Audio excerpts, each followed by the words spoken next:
1 year with KOW.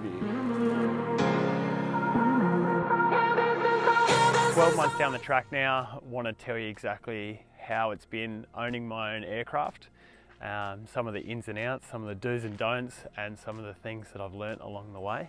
A friend of mine had it sitting in the hangar in South Australia and he wanted to get rid of it. I was sort of in the process of buying a property and the timing wasn't perfect, but the deal kind of was what I was looking for. He needed to clear out his hangar. I wanted to buy a plane. Myself and Melanie, who's holding the camera, flew to South Australia and took the plane down to Naracoorte to get it serviced.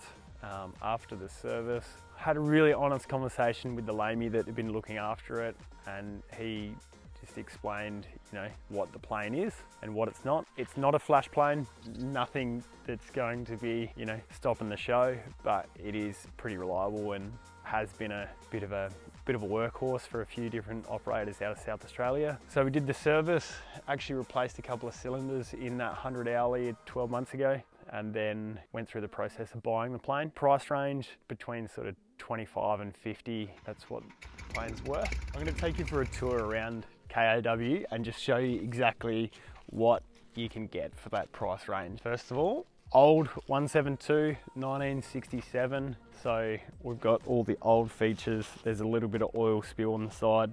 You can see if you look closely, the paint is about a 2 out of a 10 at the moment. A lot of flaking, yellow coming off and revealing the white underneath. Old pitot tube, if you come through, there's little bits of patch job that have happened over the years. Again, that's the price range and that's what you get for this kind of plane. Some fix-ups that have happened over the years, pretty obvious when you do a close-up walk around. Come to the back so you don't choke me with the microphone, and watch your head here. Same as all your 172s, small storage. You can get a bit of a glimpse to the red, maroon, sexy interior. Again, pretty scruffy paint.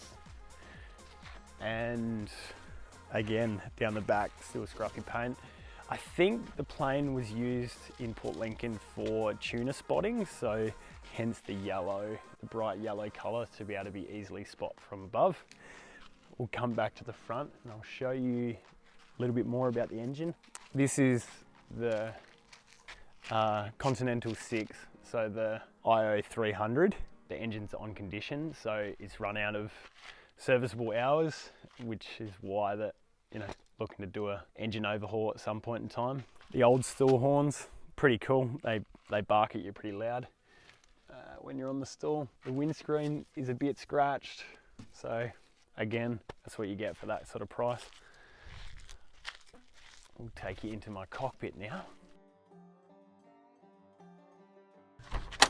All right, so this is where all the magic happens. As you can see, fluffy carpet and original six-pack. So everything is pretty standard. Single comms, the transponder works sometimes, and yeah, it's pretty basic, but it gets the job done. It's been really reliable, and pretty honestly, be able to fly it across the country without too many worries. It doesn't handle the heat as well as what I'd say the 4 cylinders do.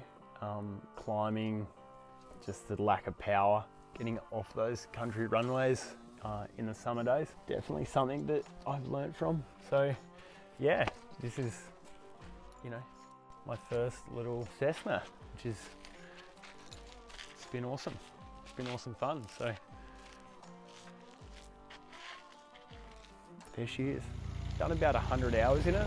I'm just shy of 100 hours and it's due for its next annual now. Over that 12-month period, I serviced it myself for the intermittent services and also flew it all around the country, so to the East Coast, onto the islands, and then back and forth from South Australia. One of the key things that really caught me by surprise was actually storage of the plane. So first of all, tried to get it up to the East Coast so we could use it more. Turned out to be harder than what I first imagined, and it sat out in the grass at Heckfield for a couple of months, which I didn't really like. After ringing and knocking on doors and trying to get in touch with different people that could find a hanger, ended up finding a nice little place for it here in South Australia, where it sits in a fairly dry climate and is a good peace of mind for the time being. So yeah, look, all in all, got the thing for, you know, between 25 and 50, done 100 hours.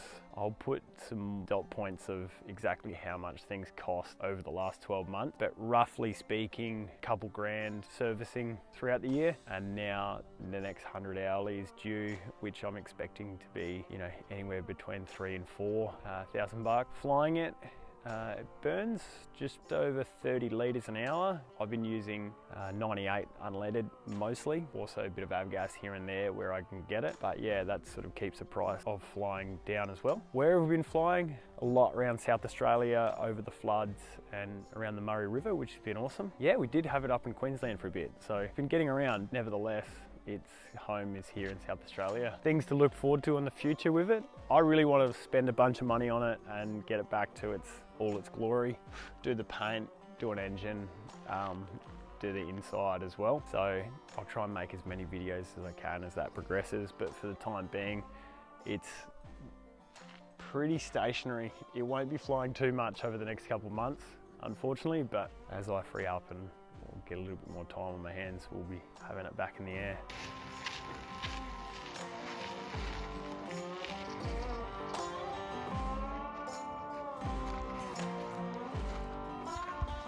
What do you think?